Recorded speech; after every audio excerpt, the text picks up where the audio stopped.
Okay, I wasn't going to make any more videos today, but I feel like I'm obligated to talk about this DoorDash thing. They're making their employees deliver once every month, I think it was. And some of the engineers are complaining. This is like a big story right now.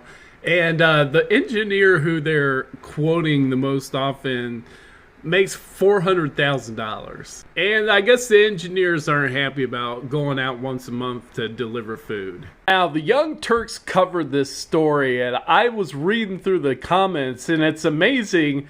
People think that engineers are some sort of oligarch job, which is hilarious because engineers are just another type of peasant job. And this guy making $400,000. First of all, they must have went out and purposely found the highest paid engineer they possibly could find to use as an example, because I don't know anybody who makes $400,000 in software. And back in the days where an American-born guy could still find a job, I wasn't making anywhere near that. I mean, I'm talking like 20% of that, if that. And over the last 10 years, my wage actually went down a little bit. And fast forward to now, they finally brought in so many foreign workers on this H-1B program that you can't even find a job if you're an American-born man. Forget it. Most of the engineers I worked with, they were just normal people. They're driving like a Honda Civic or something. They're not rolling in Lamborghinis or something.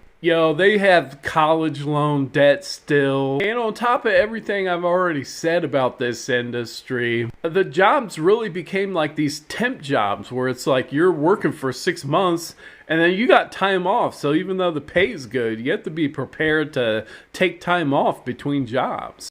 And this guy making $400,000, that must be some really advanced like PhD kind of person who is like, really a genius who studies like every night. You want to ask the doctor to like sweep the floor, would you? Now, me personally, I would just go out and do it and have a little bit of fun with it, switch it up a little bit, and have no problem with it. But at the same time, it's valid if you're studying as much as a doctor to be an engineer to expect to do what's in the job description. And lastly, people were telling him like, oh, well, you're an engineer, you can just leave. Well, no, if this person's in software, he or she is probably 80% likely to be an H-1B worker, which means they can't go work anywhere else but the place that sponsored their visa. And that's part of the problem with the program. It's like, man, I've seen those H-1B visa workers get treated like crap before.